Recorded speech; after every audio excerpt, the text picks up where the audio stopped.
জীবন থেকে জীবনের সামাজিক, রাজনৈতিক, অর্থনৈতিক, সাংস্কৃতিক, পারিবারিক সকল জীবনকে আমাদের থেকে কেড়ে নেওয়া হয়েছিল, কিন্তু আপোষ করিনি।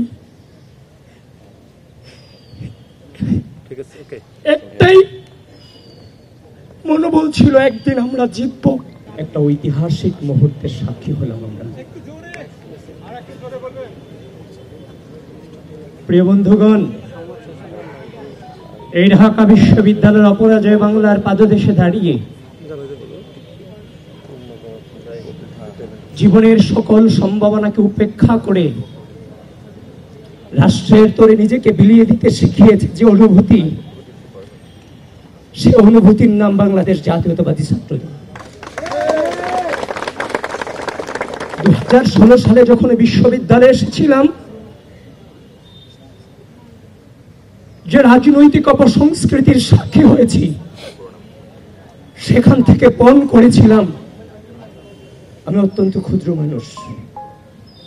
আমি পণ করেছিলাম হয়তো কোনোদিন এই ঢাকা বিশ্ববিদ্যালয়ের মাটিতে সুস্থ ধারার, শ্রদ্ধা, স্নেহের রাজনৈতিক সংস্কৃতির সূচনা হয়তো বা হবে।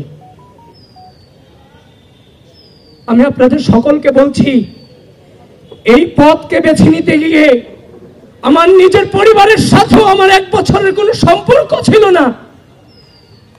আমাদের জীবন থেকে জীবনের সামাজিক, রাজনৈতিক, অর্থনৈতিক, সাংস্কৃতিক, পারিবারিক সকল জীবনকে আমাদের থেকে কেড়ে নেওয়া হয়েছিল, কিন্তু আপোষ করিনি। একটাই মনোবল ছিল, একদিন আমরা জিতব। 5 আগস্ট দাঁড়িয়ে চাংখার বলে যখন বলেছিলাম প্লিজ কেউ কাউকে ছেড়ে যায় না, সেদিন উপস্থিত ছাত্র জনতা কেউ ছেড়ে যায় নাই। বাচ্চা বাচ্চা ছেলেরা রক্ত দিয়ে এই অঙ্গীকার ধরে রেখেছিল। আজকে তাদের এই রক্তের বিনিময়ে অপরাজয় বাংলার পাদদেশে দাঁড়িয়ে একটি গণতান্ত্রিক বাংলাদেশ বিনির্মাণের সূচনা শুরু হয়েছে।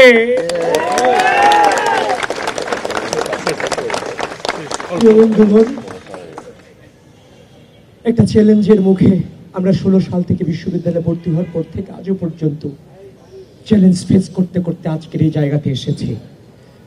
এটাও আমার জন্য অনেক বড় চ্যালেঞ্জ।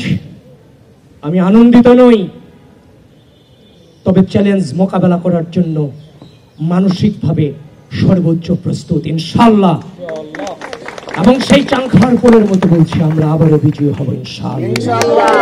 সকলে আমাদের পাশে থাকবেন। ধন্যবাদ প্রিয় সাংবাদিক বৃন্দ, আপনাদের প্রতি কৃতজ্ঞতা জ্ঞাপন করি।